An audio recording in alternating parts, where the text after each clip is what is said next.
17 رمضان المبارک کو یوم الفرقان کہا جاتا ہے۔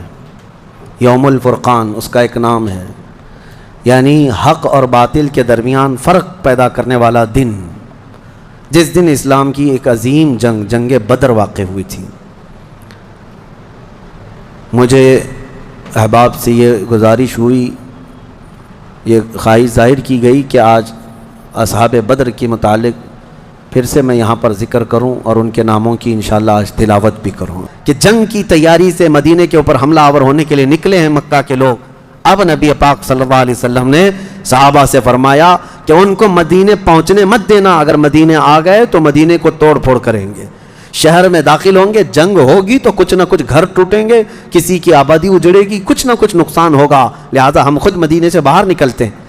نبی پاک صلی اللہ علیہ وسلم اب اس ارادے سے اپنے صحابہ سمیت باہر نکلے۔ اس میں تعداد مختلف روایات کے مطابق 313، 314، 315، 319 اور ایک میں 360۔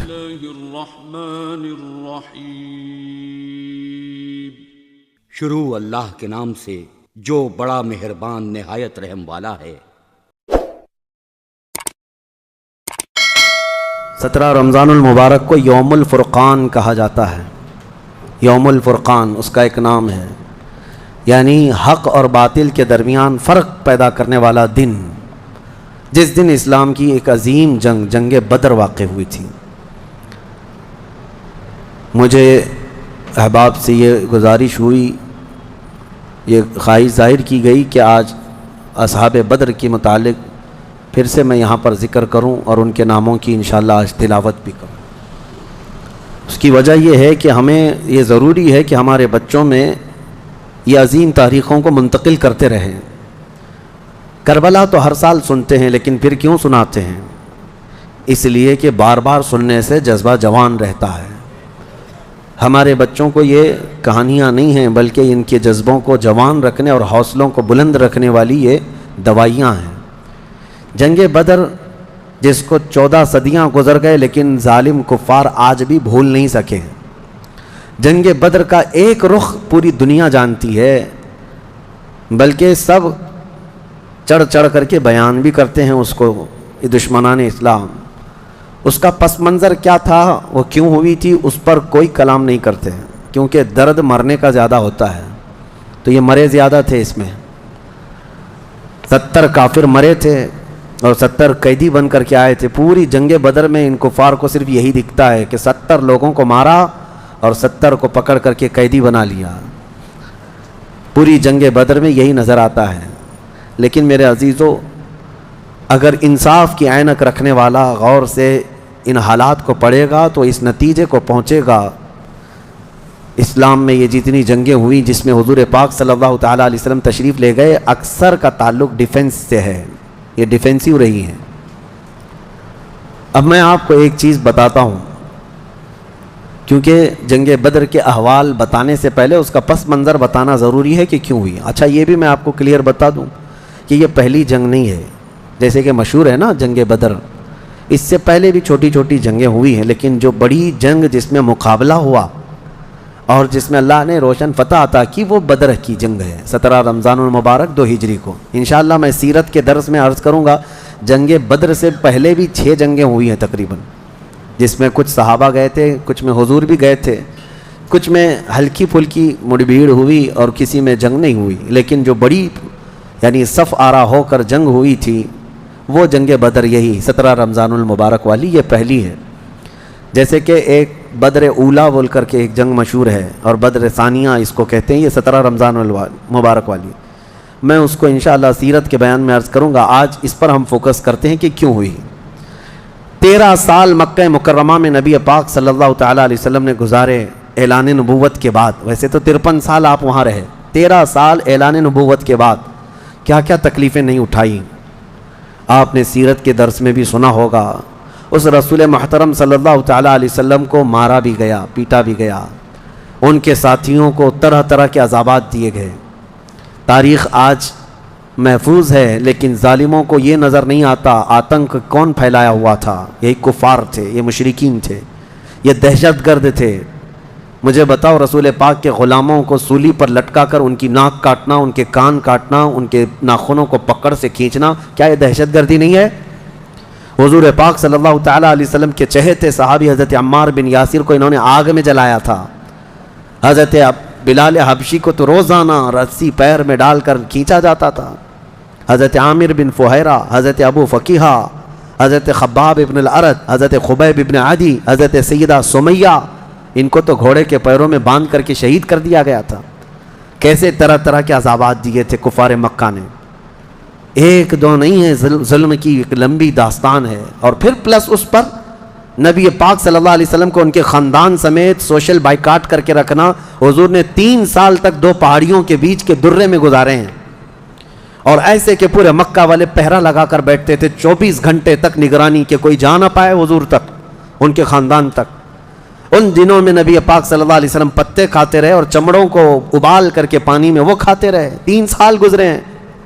جبکہ مشرکین مکہ میں سے ہی کچھ اہل خیرت جو تھے انہیں رحم آ گیا ان معاملات کو، اور انہوں نے یہ معاہدہ توڑا.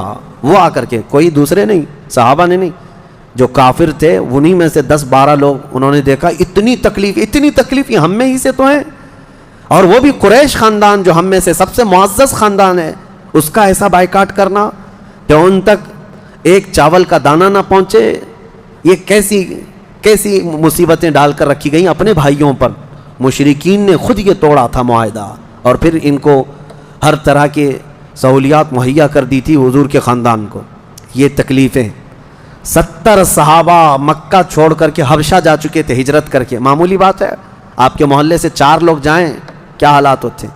یہ آج ظالم کتے جو ہے گھروں کے اوپر دروازوں پر زبردستی کا بورڈ لگا کر کے پلائن کرتے رہتے ہیں، ہاں، کہ یہاں سے محلہ خالی ہو رہا ہے مسلمانوں کی وجہ سے، ایک ہندو گھر یہاں سے شفٹ ہو رہا ہے، ہجرت کر رہے ہیں، مائیگریٹ کر رہے ہیں. یہ ناٹک ہے، کوئی چیز نہیں.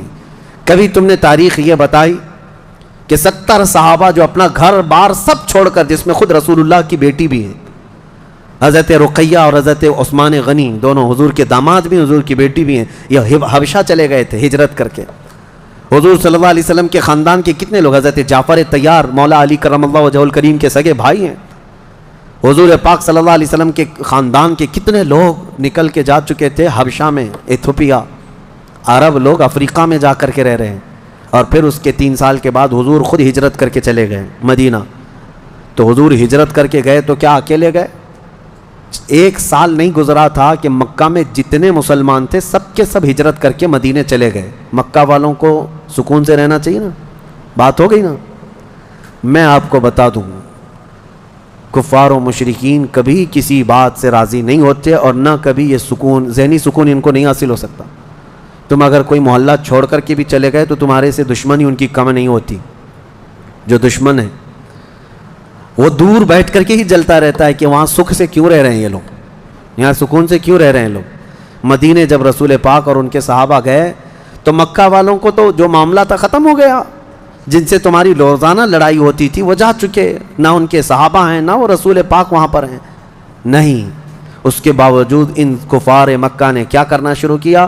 10 لوگ، 15 لوگ، 20 لوگ کبھی جتھا بنا کر کے مدینے تک جاتے تھے. رات کے وقت وہاں کے مسلمانوں کے باغیچے کھجوروں کے جلا کے آ جاتے. اور کبھی اگر 2-4 صحابہ مسلمان باہر نظر آتے تو ان کو پکڑ کر پیٹتے تھے، مارتے تھے. کہاں پر؟ مدینے میں جا کر.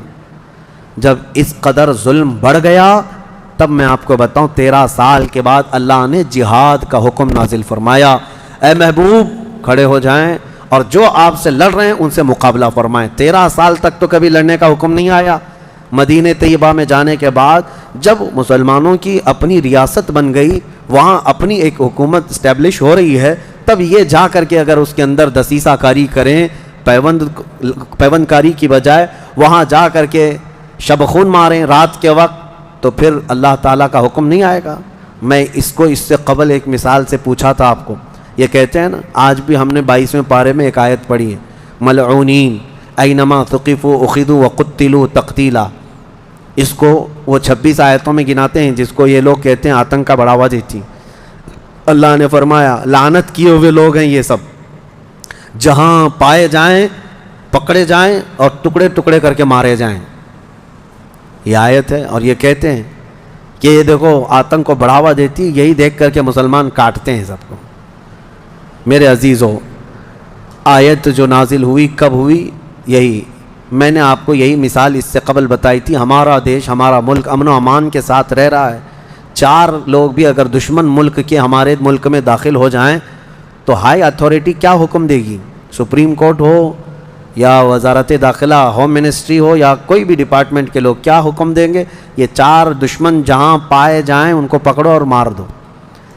پولیس کو تو آن دا اسپاٹ شوٹ کرنے کا حکم ہوگا، انکاؤنٹر کر دیں ان کا۔ کیوں؟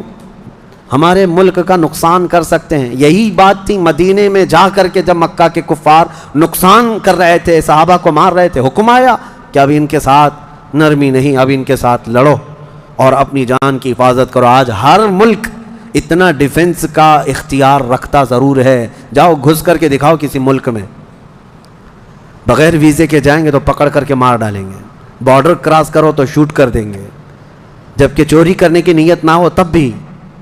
لیکن اسلام جو مارنے آ رہے تھے ان کو مارنے کا حکم دیا۔ اب سنو بدر کیوں ہوئی تھی؟ مسئلہ یہ تھا، 2 ہجری تھی، مکہ مکرمہ میں قافلہ تجارت کا قافلہ ملک شام جا رہا تھا۔ اچھا، اب شام کا جو لوکیشن ہے وہ مدینے کے پاس سے ہو کر گزرتا ہے۔ راستہ ایک شاہراہ ہے، یعنی جس کو کہتے ہیں ہائی وے، سب سے بڑا انٹرنیشنل ہائی وے اس زمانے کا، وہ مدینے کے پاس سے گزرتا تھا۔ تو ملک شام تجارت کے لیے جو جانے والے ہوتے تھے مکہ سے، وہ اسی راستے سے جاتے، مدینے کے پاس سے قریب سے گزرتا۔ قریب کا مطلب بہت قریب بھی نہیں۔ تو نبی پاک صلی اللہ علیہ وسلم نے فرمایا جب تک ہمارا مکہ والوں سے امن کا ایگریمنٹ نہ ہو جائے، معاہدہ نہ ہو جائے، ہم ان کا ہر راستہ بھی روکیں گے، ہم ان کا راستہ بھی روکیں گے۔ ہوتا ہے یا نہیں؟ اگر آپ کا کسی دوسرے سے جھگڑا ہو جائے تو آپ آس پاس کے راستے بھی بلاک کر دیں گے کہ دشمن ادھر کے راستوں کو بھی استعمال نہ کرے۔ یہی معاملہ تھا۔ آج جو ہے دنیا کو میں بتاؤں، یہ راستہ روکنے والی بات کو بھی میں بتاتا ہوں۔ کہتے ہیں کہ مکہ والے تجارت کے لیے ملک شام جا رہے تھے تو ان کا راستہ روکنے کا کیا حق تھا؟ مدینے والوں کو کیا حق تھا؟ آج مجھے بتاؤ، جس ملک سے تمہاری دشمنی ہو جائے کیا وہ اپنا فلائی زون تمہیں یوز کرنے دے گا؟ تمہارا پلین بھی اڑ کے جا سکے گا اس ملک کے اوپر سے؟ سعودی نے تو ابھی بین کر رکھا تھا قطر کو، اس کا نہ پلین اترتا نہ ہی ہوائی اسپیس استعمال کر سکتا تھا۔ قطر جو ہے کوئی چیز استعمال نہیں کر سکتے۔ ان کی آپسی دشمنی میں جب یہ راستے بند کر سکتے ہیں، آپسی دشمنی تھی، یہ کون سی اسلام اور کفر کی دشمنی؟ اسی طرح سے ایران پر جو پابندیاں ہیں، ایران کا ایک جہاز جس سے اس کے سفارتی تعلقات نہیں، کیا وہ اسرائیل کے اوپر سے اڑ سکتا ہے؟ نہیں اڑ سکتا۔ راستے تو آج بھی ان لوگوں نے بند کر رکھے ایک دوسرے کی تجارت کے، ٹریڈنگ پابندیاں آج بھی چلتی ہیں۔ 1400 سال پہلے جب نبی پاک صلی اللہ علیہ وسلم نے صرف ان کا راستہ روکنے کی بات کی تو آج یہ پوری دنیا کے جو ماڈرن اپنے آپ کو کہتے ہیں اور بہت زیادہ ویل ایجوکیٹڈ سمجھتے ہیں، ان کے پیٹ میں درد ہونے لگتا ہے کہ یہ کیسا راستہ روکنے والا کیا سسٹم تھا؟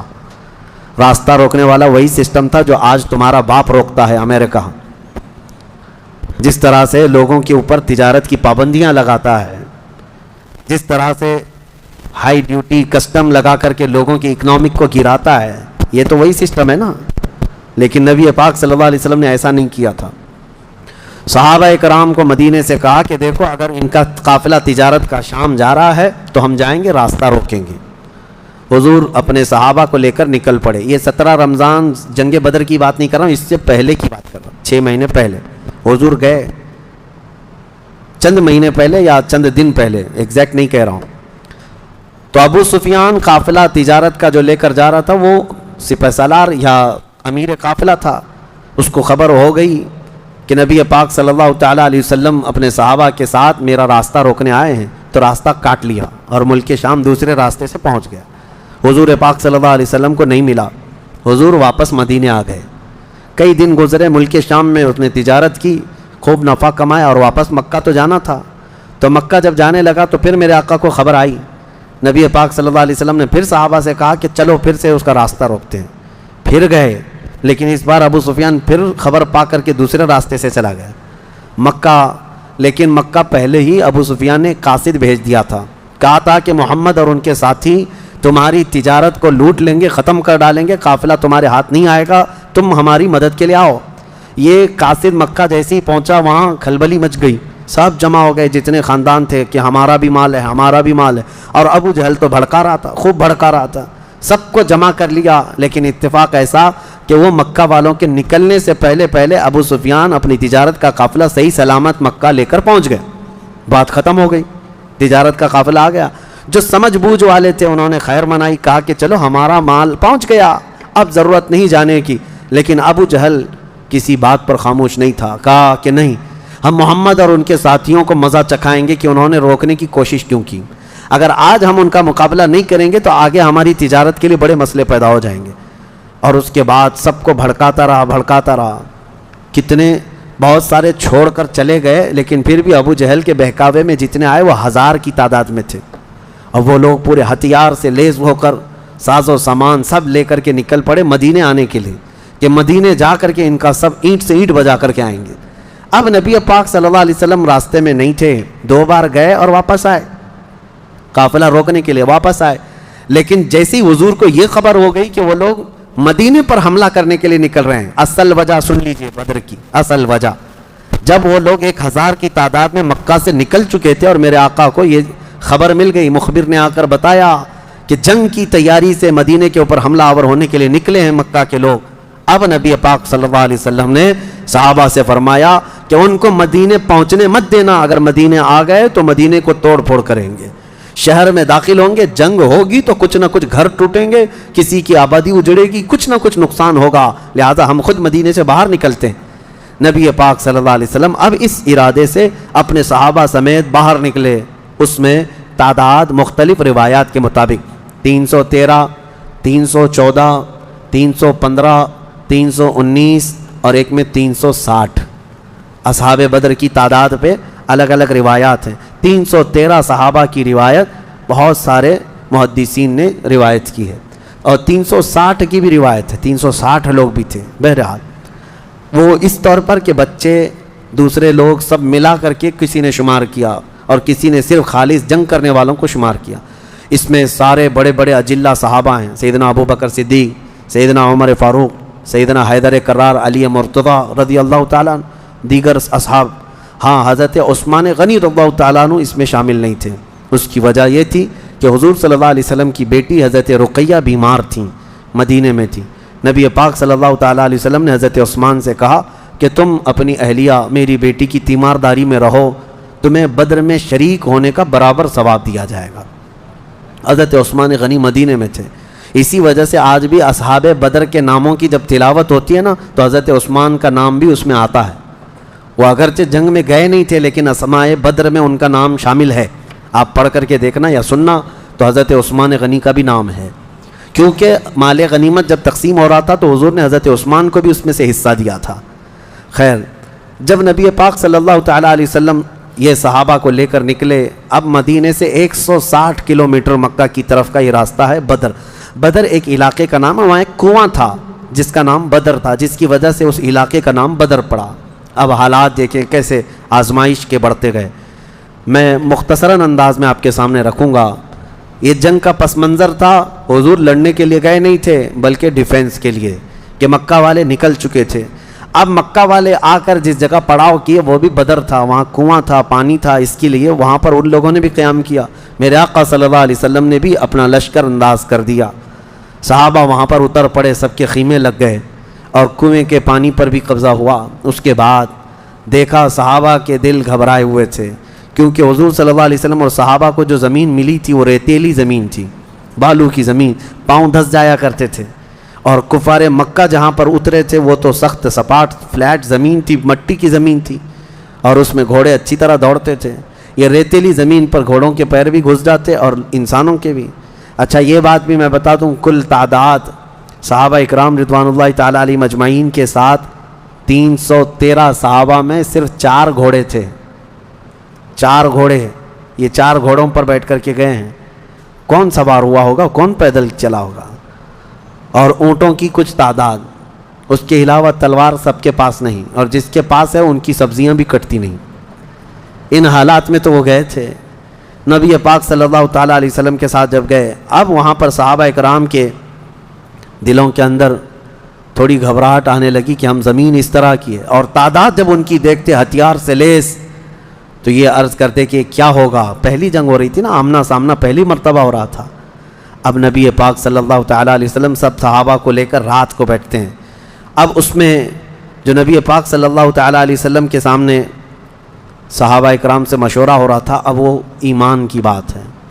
حضور نے صحابہ کی بات یہ سنی کہ جو مہاجرین تھے وہ یہ کہہ رہے تھے کہ انصار کا تو کچھ گیا نہیں، ہمارا گیا ہے. مکہ میں ہمارے مال لوٹے، ہماری جائیدادیں لوٹیں، انصار مدینے میں رہتے ہیں، مکہ کے کفار نے ان کا تو کچھ بگاڑا نہیں.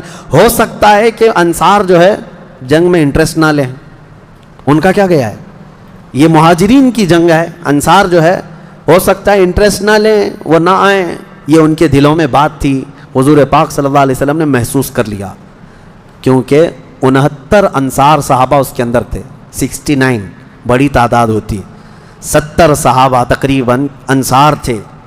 اب دلوں میں جب یہ بات آئی مہاجرین کے کہ پتہ نہیں ہے لڑیں گے کہ نہیں لڑیں گے، کیونکہ ان کا تو کچھ گیا نہیں ہے نا.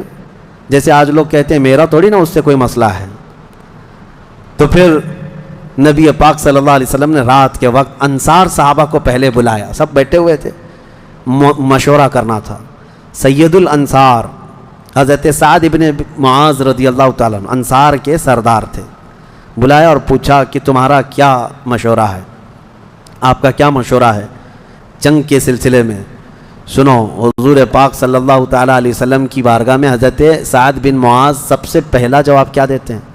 کہتے ہیں یا رسول اللہ صلی اللہ علیہ وسلم، پورے انصار کی طرف سے تو میں ترجمانی کرنے کے لیے کھڑا ہوں، لیکن میرے آقا کیا ہم بھی کوئی پوچھے جانے کی چیز ہیں؟